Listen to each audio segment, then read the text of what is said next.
Agora, meu Jesus, pois é. Olá, boa noite para você. Seja bem-vindo a uma live aqui no meu canal do Instagram. Ó, tudo bom, gente? Como é que você tá? Bom, eu acabei de fazer uma live agora na nossa igreja, né, do BMA Souza. Pode ver que tá até meio escuro aqui, a gente já tirou tudo aqui, tirou o computador, tirou a luz, só tá com a luz aqui de cima mesmo. E lá nessa live a gente comentou sobre uma passagem de Jó, né? E eu fiquei bem interessado em trazer isso para algumas pessoas. Talvez você tenha assistido lá a live, talvez não. Mas de alguma forma eu achei muito interessante trazer essa palavra para cá para você. Quem sabe eu posso abençoar a vida de alguém, né? E eu acho que a gente sempre deve tentar ser canal de bênção na vida das pessoas. Então, tô aqui. Quem sabe eu posso te ajudar de alguma forma a entender um pouquinho o que é Deus. O que será que é Deus? E Deus sempre me surpreende, sempre. Porque quando eu penso que eu conheci um lado de Deus, Deus me mostra outra faceta. Quando eu penso que Deus não tem mais por onde me mostrar alguma coisa, por onde me surpreender, o Senhor vem e pá! Dá um tapa na minha cara e me mostra, ei, eu sou isso aqui. Ei, quem você pensa que é para dizer alguma coisa? E acho mais ou menos um mês atrás, agora nós estamos estudando a Bíblia, eu, minha esposa, minha sogra e meu filho também. A gente estava estudando o livro de Jó. Fala, Rafa! E aí, amigo, tudo bom? A gente estava estudando o livro de Jó, né? Mas agora a gente está até estudando o Levítico, se eu não estou enganado. Estamos estudando Levítico. Vamos entrar em Levítico, estamos estudando o Êxodo.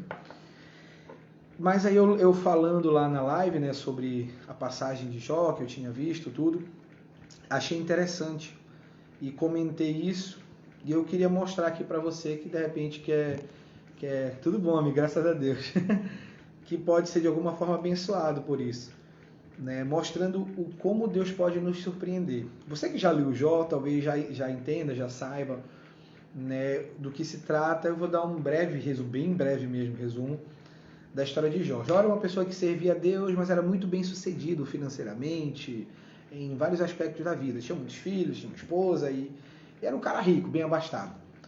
E um dia o diabo foi prestar conta com Deus e falou que Jó só era daquele jeito porque Deus dava tudo para Jó. E Deus falou, na verdade, não. Eu confio no meu servo, eu sei. E olha que moral de Jó, né? Para alguém falar bem dele. Deus falar bem de Jó. Então, Jó era o cara mesmo. Porque Deus confiava que Jó realmente era isso. E aí Deus foi lá e falou assim, não, Jó ele me obedece porque eu conheço Jó. Né? Vê lá meu filho Jó. E aí o diabo falou, não é isso. Ele falou, então tá, vamos fazer assim. Vai lá, toca na vida de Jó. Pode arrebentar com tudo. Pode destruir casa, destruir tudo. Só não tira a vida dele. Eu vou te mostrar que tem sim pessoas que me servem verdadeiramente, pessoas que realmente me amam. E foi exatamente o que aconteceu. O diabo acabou com tudo, destruiu riqueza, deixou ele cheio de ferida e tantas outras situações. Tem até uma passagem muito conhecida em que a mulher de Jó fala, Jó, deixa de ser idiota, amaldiçoa esse Deus e morre, ou seja, fala mal de Deus, que Deus te mata. E ele diz assim, né? Como é que tu fala isso, mulher louca, mulher insana? Eu nasci sem nada. E nu eu vou voltar para a terra, vou morrer também. E aí, paizão? Continuando aqui, trazendo uma passagem de Jó. E ele fala isso, né? Tudo e sobre Jó. Né? E Jó fala isso para a mulher dele. Fala, não, se Deus quiser me tirar tudo, ele me tira, é dele. E aí tem 3 amigos e tal que vão lá conversar e Jó começa a falar bem dele mesmo. Não, eu não sei porque eu estou passando por isso. Deus sabe todas as coisas, mas eu não entendo, não faz sentido porque isso está acontecendo, mas eu estou aqui, eu não vou negar a Deus de forma alguma. E os amigos duvidam. Não, Jó, tu tá assim porque tu é pecador, tu tá assim porque tu fez alguma coisa errada e começam a debater. Mas não é nem esse aspecto. E aí acontece que ele vai e começa a falar muito de Deus. Não, Deus... eu não sei por que Deus está fazendo isso, eu estou aqui, mas eu não entendo, não faz sentido para mim. Então Deus começa a meio que resmungar. Não peca, porque ele começa a falar, ele tá sofrendo pra caramba, Jó tá uma desgraceira só. Então ele começa a sentir. E aí Deus se mostra para Jó. né? A Bíblia diz que através de um redemoinho vai e aparece e fala com ele, né? Tipo como se fosse um redemoinho de terra. E nessa conversa de Deus, Deus começa a colocar Jó no lugar dele. Porque Jó, como estava irritado já com toda a situação, obviamente cansado já, mentalmente, fisicamente, para que se você ler o Jó, você sabe do que eu estou falando. É um horror, né, o que acontece com Jó. Mas Deus vai lá e fala: ei, Jó, te bota no teu lugar, mano. Quem tu pensa que tu é? Só que não é nem disso exatamente que eu vim falar. O que eu vim falar são de 3 versículos exatamente do capítulo 38 de Jó. É uma coisa muito maravilhosa que eu acho incrível, que é Deus sendo irônico. Gente, Deus é irônico. Aí você pode falar: não, Deus é irônico, ironia é coisa feia. Não. Deus é irônico, isso é maravilhoso. No versículo 21, Deus começa a falar para Jó quase isso, né? Quem tu pensa que tu é, né? Para falar alguma coisa, ou reclamar alguma coisa de Deus, ou falar qualquer coisa que seja. Então, quem você pensa que é para estar reclamando, para estar dizendo o que quer que seja? Quem você pensa que é? E no versículo 21 diz: claro, é óbvio que a entonação que eu vou usar é exatamente uma entonação que alguém irônico diria. Pode ser que você fale: não, Daniel, não era essa entonação de Deus no momento que ele falou. Eu não sei, não dá para ler entonação. Mas é muito engraçado até. Por isso que eu digo que a Bíblia, se você souber ler, se você souber realmente buscar, ela tem muitos trechos que mostram o bom humor de Deus. E aí Deus fala no capítulo 38 de Jó, versículo 21, diz assim: de certo, tu sabes. Na verdade, eu vou ler o 20 aqui. Para que estragas aos seus limites e para que saibas as veredas da sua casa. Deus está contestando ali Jó e falando várias coisas. Tu sabe de tudo, né, Jó? Lógico, tu está reclamando porque foi tu que fez isso, foi tu que fez aquilo, foi tu que fez o universo, foi tu que fez a terra, foi tu que fez... Deus usando de ironia, mas nesse aqui no 21 é maravilhoso. Ele diz: de certo, Jó, tu sabes, porque já então eras nascido, e por ser grande o número dos teus dias. Isso é maravilhoso. Deus falando: claro, porque antes ele fala de coisas que obviamente nenhum ser humano viu. E aí ele diz: não, Jó, claro, é lógico que tu sabe de tudo. Afinal de contas, olha a quantidade de dias que tu tem para tu saber de tudo. Gente, isso é incrível, isso é maravilhoso ver. E aí, Bittencourt? É a Michel. E aí, Michel, como é que tá, querido? Tia Bel também aqui com a gente. Tudo bom, Tia Bel? Isso é maravilhoso ver como Deus é irônico, falando: cara, Jó, quem tu pensa que tu é, Jó? A gente é tão cheio de si, a gente tem tanto ego, a gente se acha tanto em muitos momentos, às vezes porque a gente tem dinheiro, às vezes porque a gente tem status, né, na igreja, assim, porque às vezes a gente tem uma liderança, e a gente começa a achar que é melhor do que as pessoas. Só que a gente não tem... E Cristo vem e coloca isso, a gente não tem que se nivelar pelas pessoas, e isso é maravilhoso. Porque isso coloca todo mundo no seu lugar. No seu lugar de humano, no seu lugar de pecador, no seu lugar de falho. E Deus vem ironizar com Jó e fala: Jó, quem tu pensa que tu é, Jó? Olha, claro, eu sei que tu sabe das coisas, né? Olha tuas numerosas quantidades de dias. Ou seja, sendo irônico com Jó, falando: cara, tu é um bebezinho em comparado ao que eu já vivi. Eu que sei das coisas, né? E olha que todo mundo fala da paciência de Jó, né? Mas Jó, óbvio, meu Deus, eu nunca seria paciente por tudo que Jó aguentou, de verdade. Eu penso hoje, eu falo: meu Deus, Deus dá... Um ditado que eu ouvi que eu falo: Deus dá o frio de acordo com o cobertor mesmo, né? Eu não teria a paciência que Jó teve, provavelmente. Provavelmente eu teria pecado bem antes. Isso é perigoso até dizer um negócio desse, mas é verdade. Eu acho que eu não aguentaria passar por tudo que Jó passou. E aí, olha como é maravilhoso quando você entende que Deus é esse, que está por perto. Que Deus é esse que nós servimos, que Deus é esse maravilhoso que existe e habita no nosso coração. Olha que Deus incrível. Ele fala quem ele é, ele diz o que ele faz, mas ele diz, perguntando para Jó se Jó conseguiria fazer a mesma coisa. E ele diz assim: ou poderás tu, Jó, ajuntar as delícias dos 7 estrelar e soltar os cordéis de Órion. Para quem não sabe, esse sete estrelo, é uma constelação, e o cinturão de Órion é uma constelação que também é conhecido como as Três Marias, né? É uma constelação, são três. Por isso que é as Três Marias e é um cinturão, que ele parece, como é 1, 2, 3, ele parece um cinturão, um cinto. E aí ele fala, por acaso você conseguiria soltar as cordas que formam o cinturão? Né? Ou seja, ele está sendo irônico, tirando mais uma vez um sarro com o Jó. Jó, quem tu pensa que tu é, Jó? E aí, prima? Beijo, prima Kathleen, tudo bom? Quem tu pensa que tu é, Jó? Para achar, por acaso tu acha que tu seria capaz de soltar os cordéis de Órion? Então é maravilhoso ver Deus mais uma vez colocando Jó no lugar dele. E é interessante ouvir isso e nos colocarmos no nosso lugar muitas vezes quando a gente acha que a gente é alguma coisa. Quando a gente acha que Deus é o nosso servo. Ele tem que obedecer aos meus desejos, os meus desígnios. Ele tem que fazer o que eu falo. Não, quando eu oro, é como se eu estivesse esfregando a lâmpada mágica, sai o gênio da lâmpada e falo, eu quero, o meu desejo é isso. E Deus não é. Deus, ele é capaz de desatar os cordéis do Órion. E aí tu vê, quando tu para pensar que Deus seria capaz, obviamente, é muito possível que isso aqui fosse uma figuração. Por isso que eu digo que é como se Deus sendo irônico. Ele não está falando que existe realmente um fio que forma o cinturão de Órion. Mas ele estava dizendo que ele é capaz, se ele quiser fazer isso.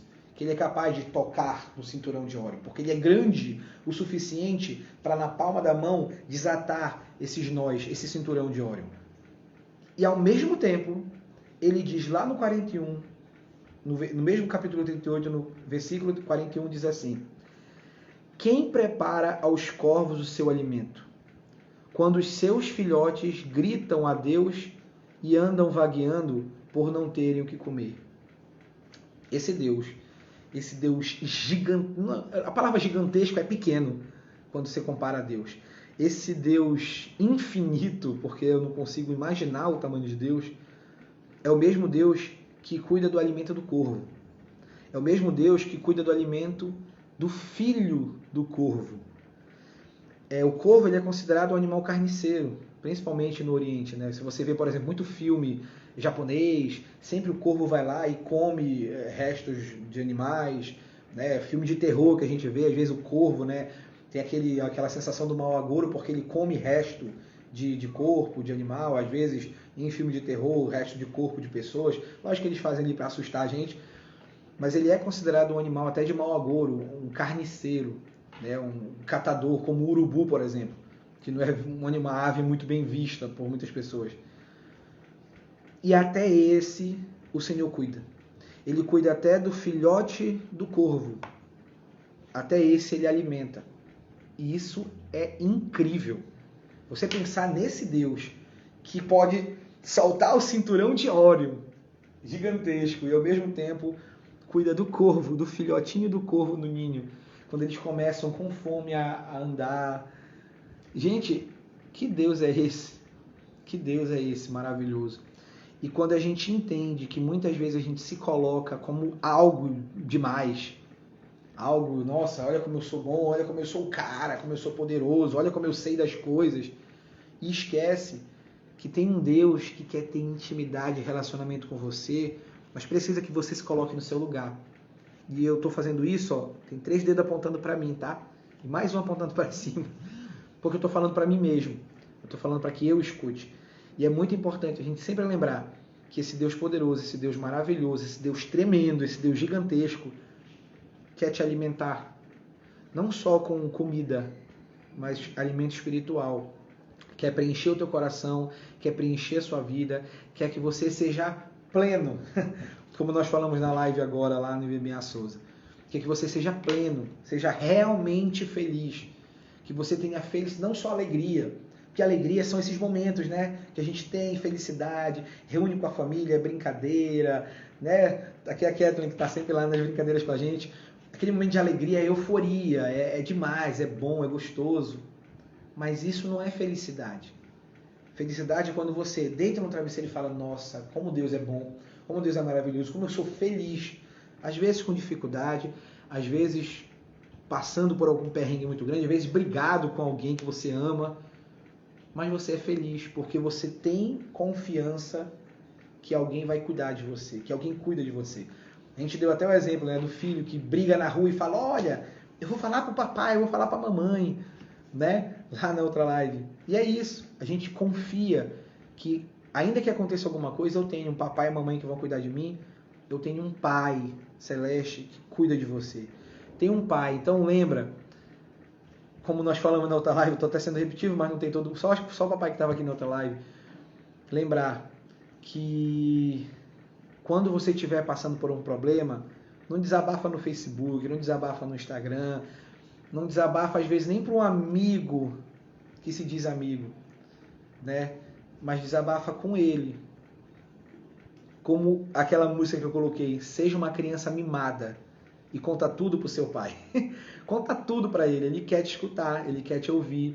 E ele realmente pode te ajudar a mudar a tua história, a resolver o problema, a de verdade mudar tudo o que está acontecendo.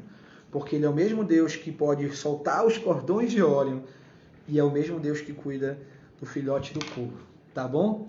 Não esquece disso. Teu Deus, o Deus que quer ter relacionamento com você, te ama e presta atenção e cuida de todos os detalhes. Então, se você está passando por algum problema hoje, pergunta para Deus não por quê, mas para quê. Qual é o propósito dessa dificuldade na tua vida? E quando você encontrar esse propósito, vai ser muito mais certeiro a solução do problema.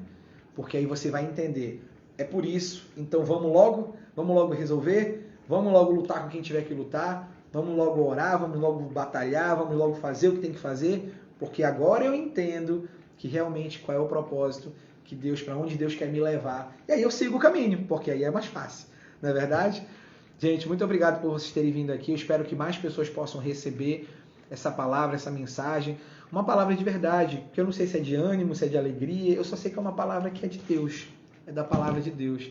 E que essa palavra possa ser de verdade uma faca que não deixa e não para de sangrar, não para de sangrar. Que eu quero que sangre mesmo para dentro do seu coração, para te constranger, porque a palavra de Deus nos constrange. Ela nos dá, como eu falei no começo da live, ela nos dá um soco, um tapão, e para lembrar, ei, esse aqui é você, é esse que tu é, te coloca no teu lugar, e quando você se coloca no teu lugar, você entende, eu não tenho poder para nada. Você não tem poder para nada, essa é a verdade. Sabe o teu emprego, tão bom, se acontecer alguma coisa, você sai desse emprego. Sabe essa saúde que você tem aí? Não está nas tuas mãos. Você não tem domínio de nada, essa é a verdade. Sabe essa esposa, esse marido? Ele pode sumir. Deus pode levar, ou pode acontecer qualquer outra coisa. Quando você entende isso, você fala, nossa, nada está na minha mão. Se eu não tenho poder para nada, você tem duas opções. Ou ficar absolutamente desesperado porque, meu Deus, nada está comigo, nada está na minha mão. Ou, mas eu tenho um Deus que cuida de mim, que cuida até do filhote de corvo. Ele vai me proteger de tudo isso. Ele é que guarda, ele é que cuida de mim. E aí você não tem absolutamente mais preocupação nenhuma. Porque o Senhor vai resolver todos os seus problemas. E Ele quer isso. Mas aí, para Ele resolver, demanda intimidade. Então busque intimidade. Busque intimidade com o Senhor. Amém? Tá tremendo que eu tô batendo na mesa aqui. Valeu, gente. Uma boa noite para você. Deus abençoe. Um excelente final de semana. Amo todos vocês. Fiquem com Deus. Valeu. Tchau, tchau, tchau.